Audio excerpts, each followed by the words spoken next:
Bonjour les amis, ça fait un moment que je dois vous parler, vous raconter un peu mes péripéties à Rotterdam et je vais enfin prendre le temps de le faire.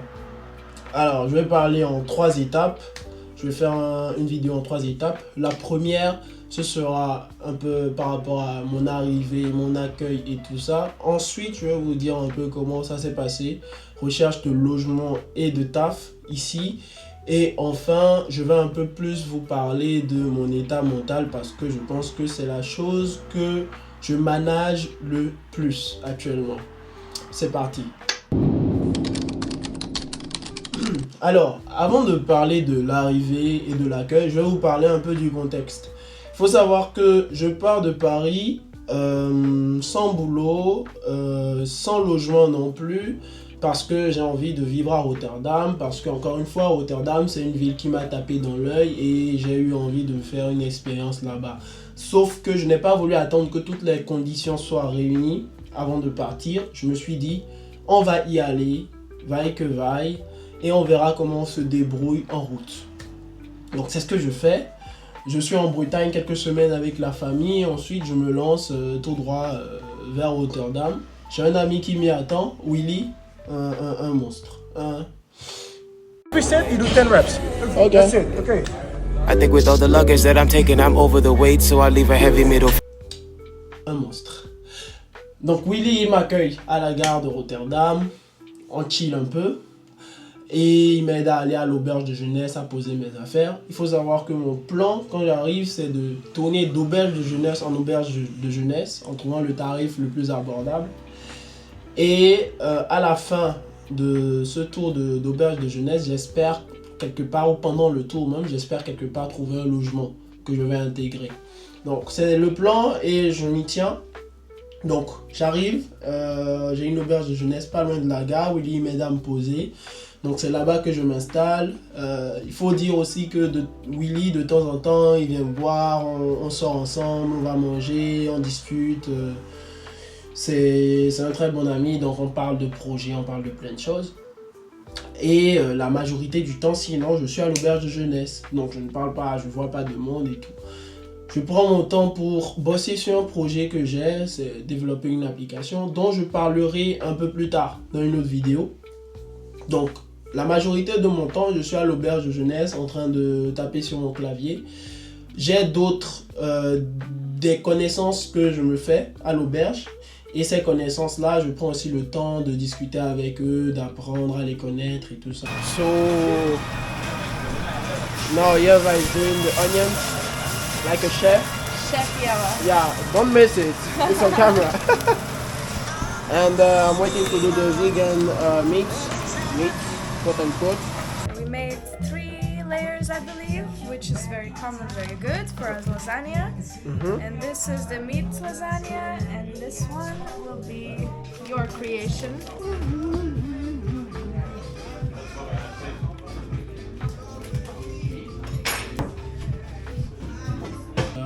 On cuisine ensemble, on a des débats, c'était pas mal. Il y a des gens qui vivaient à l'auberge de jeunesse et ils y vivaient en griffe parce que la crise du logement aux Pays-Bas, elle est bien réelle. Je sais pas si c'est pire qu'à Paris, mais c'est très très intense ici. Et les Pays-Bas, c'est un pays moins grand que Paris et ils accueillent pas mal de réfugiés et il y a la population qui grandit. Il y a pas mal d'Erasmus, c'est très très cosmopolite en gros. Et donc, ça fait qu'il y a peu d'offres pour une demande incroyable. Donc, il y avait même, à titre d'exemple, dans l'auberge de jeunesse où je restais, un jeune garçon qui cherchait un logement. C'était un étudiant. Il cherchait un logement, il avait 800 balles pour un appart, un studio. Et il cherchait ça depuis 6 mois. Ses parents sont néerlandais, il est d'origine néerlandaise en plus, pour ainsi dire. Donc c'est réel. Et quand moi j'arrive, je commence à chercher les logements un peu partout, dans le sens où je demande à tout le monde, j'essaie de faire un peu de bouche à oreille, j'essaie les sites internet et tout ça. Et c'est un peu le plan. Donc mes journées sont rythmées, recherche de logement, développement, causer avec les gens et puis voir de temps en temps mon ami Willy. Maintenant, comment est-ce que ça s'est passé? Comment est-ce que ça s'est passé? La recherche de logement et la recherche de boulot.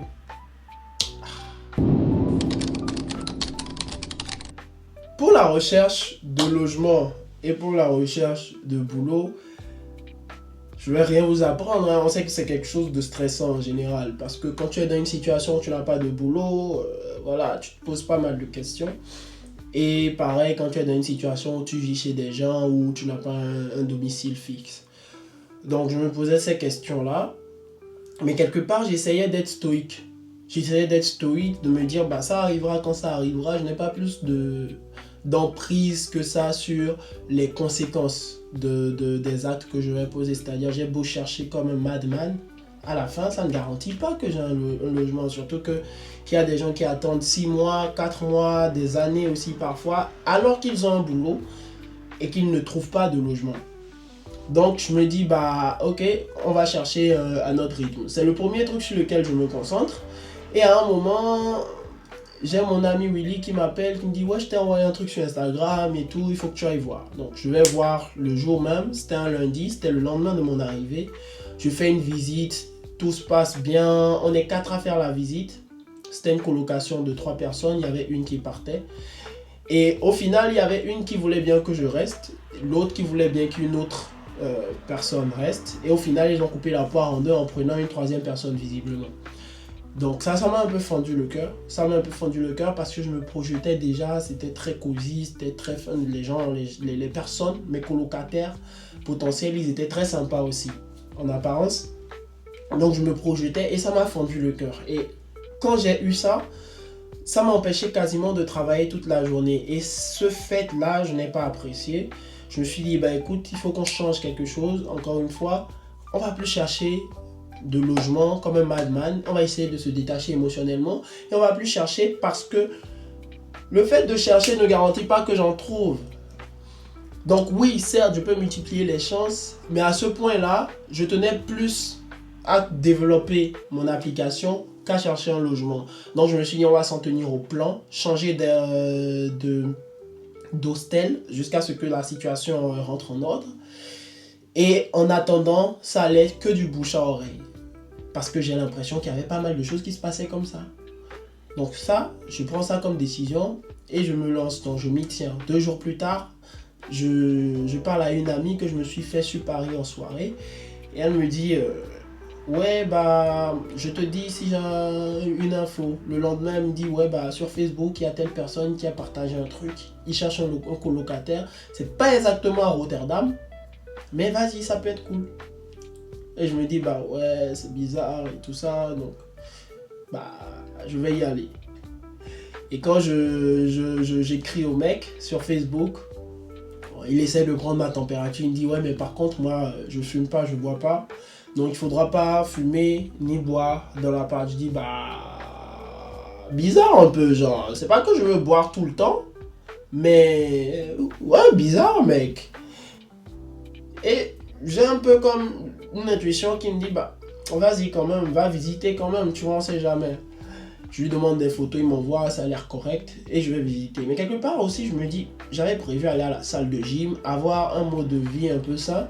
Donc, c'est pas forcément dramatique si je bois pas. Mais juste le fait qu'on m'enlève cette liberté, ça me perturbait un peu. J'étais en mode, ouais, mais non, mais c'est pris pour qui, lui? Bref. Je vais visiter l'appart, c'est à 30 minutes de Rotter. Et mes amis de Paris, on est d'accord que 30 minutes de la capitale, c'est rien. Enfin bref, donc du coup c'est à 30 minutes de Rotter et je vais visiter, fantastique. Et puis le mec aussi, s'appelle Youssef, il est fantastique, son grand frère, super cool, c'est des Marocains. On discute bien, le feeling il passe. 2 heures plus tard, après que je les laisse, ils me disent, bah écoute, c'est bon mec, t'as l'appart, tu peux venir quand tu veux. Et au final, j'arrive dimanche, après ma première semaine à l'auberge. Donc en 1 semaine, j'ai réussi à trouver un appart. Et laissez-moi vous dire que je suis ultra chanceux. Pour ce que j'ai vu, je suis ultra chanceux. Enfin bref, c'est comme ça que j'ai trouvé un appart. Et aujourd'hui, je n'ai toujours pas de job. Mais par rapport à ça, c'est complexe. C'est complexe dans le sens où Je vois des offres sur LinkedIn, je postule essentiellement sur LinkedIn. Je vois des offres sur LinkedIn, mais ce n'est pas exactement ce que je recherche. Et je vous avoue que pour avoir travaillé sur mon application pendant 3 semaines, j'ai vraiment aimé ce que je faisais. C'était fun, c'était intéressant. Et pour moi, ça avait du sens. Ce n'est pas comme travailler dans du marketing, dans une boîte, où tu ne sais pas vraiment c'est quoi l'impact de ce que tu fais et tout. Ça avait vraiment du sens. Je vous parlerai de l'application un peu plus tard. Et donc, envisager un retour à une réalité, à une griffe déplaisante, c'est devenu de plus en plus dur. Mais à la fois, je n'ai pas de ressources illimitées non plus. Donc, à un moment, il faut que je me débrouille pour faire entrer de l'argent. Et tout ça, c'est un peu les situations dans lesquelles je voulais être pour rechercher pour aller plus loin personnellement. Et c'est l'une des raisons pour lesquelles je suis venu à Rotterdam. Mais par contre, ce que ça demande, c'est beaucoup de réajustement côté mental. Et c'est de ça que je vais vous parler dans la 3e partie. Alors, donc je disais beaucoup de réajustement côté mental. Non, c'est un parcours du combattant. Les amis, c'est un vrai parcours du combattant, mais c'est fun. C'est fun dans le sens où c'est challengeant quand tu ne considères pas que le monde va s'abattre sur toi ou que l'univers va s'obscurcir et ne pourra plus jamais s'éclaircir. Non, tout. C'est complexe, mais à la fois c'est un peu comme un jeu vidéo. C'est fun. En tout cas, c'est comme ça que je le perçois. Alors, il faut savoir que au moment où je cherchais un logement, j'ai passé une journée entière à psychoter parce que je n'avais pas eu le logement que j'avais visité et où je me projetais bien. Et c'est quelque chose qui m'a vraiment beaucoup atteint et c'est quelque chose qui m'a fait réaliser en fait à quel point il faut que je me détache des émotions parce que je suis dans une situation inconfortable.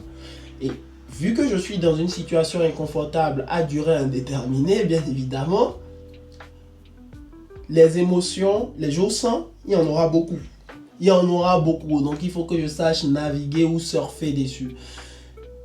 Et donc par rapport à ça, j'ai commencé à m'ancrer un peu, j'ai commencé à me questionner sur pourquoi est-ce que j'avais fait ça, ce que j'en tirais, à quel moment ça s'arrêtait, quelles seraient mes alternatives.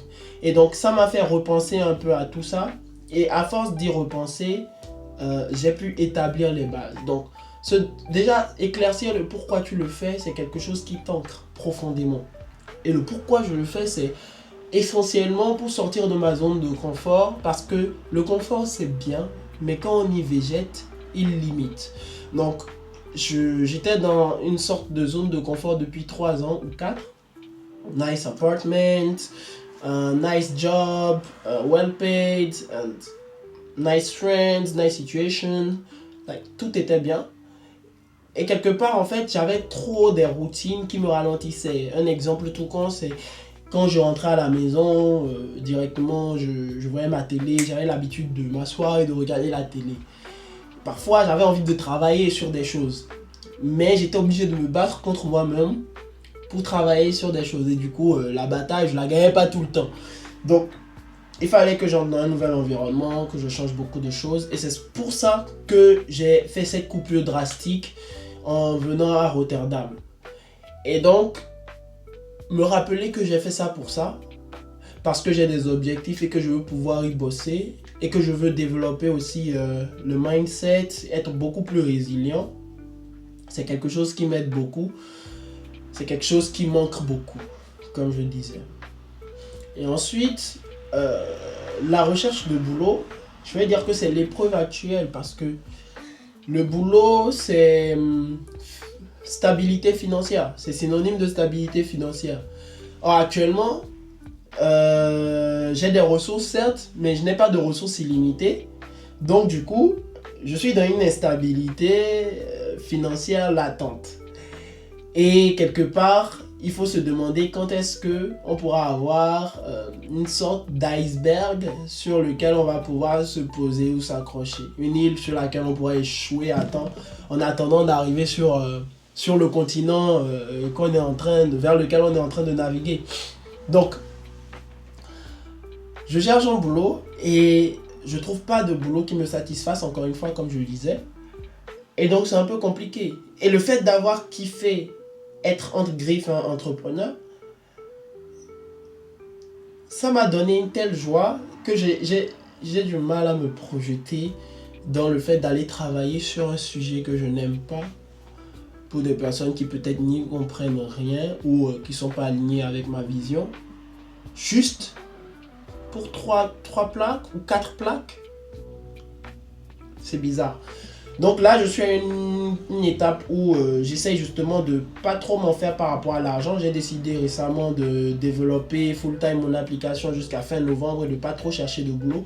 C'est ironique, hein, mais depuis que je me suis dit ça, j'ai recommencé encore à chercher du boulot, mais avec beaucoup moins de stress. Donc dans l'idée, c'est voilà, me dédier full-time à la création de mon application et fin novembre, on verra ce qu'il en est. Communiquer aussi un peu sur mon application, sur LinkedIn et tout ça. Et on verra ce que ça donne s'il y a des gens qui viennent me parler et tout ça. À côté, j'ai aussi pensé à un truc, c'était de, voilà, envoyer des candidatures spontanées.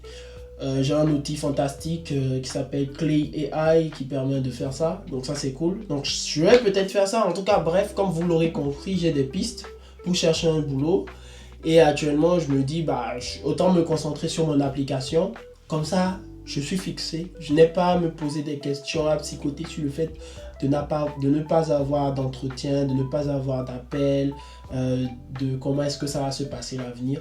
Tout est fixe, tout est carré dans ma tête. Je sais que j'aurai un logement jusqu'à janvier au moins. Je sais que j'aurai de la bouffe jusqu'à janvier au moins. Je sais que je pourrais bosser sur mon application jusqu'à novembre, fin novembre, donc je n'attends pas forcément d'appel. Si on a un qui vient, c'est tant mieux, et puis on va le gérer et le traiter tel qu'il arrive.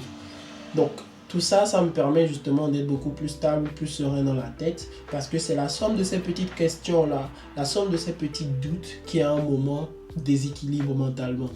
Et donc voilà, j'ai appris un peu à m'ancrer avec certains procédés ou certaines je vais dire certitudes que je peux me donner ou avoir. Donc voilà, c'est un peu la fin de cette vidéo les amis. J'espère que vous avez trouvé ça cool, tout au moins. N'hésitez pas à me poser des questions si vous voulez que je vous parle d'autre chose. Je vais très certainement vous faire un petit épisode sur mon application, un truc un peu plus démonstratif et vous verrez. Et ben voilà, en attendant, prenez soin de vous et puis on se dit à plus.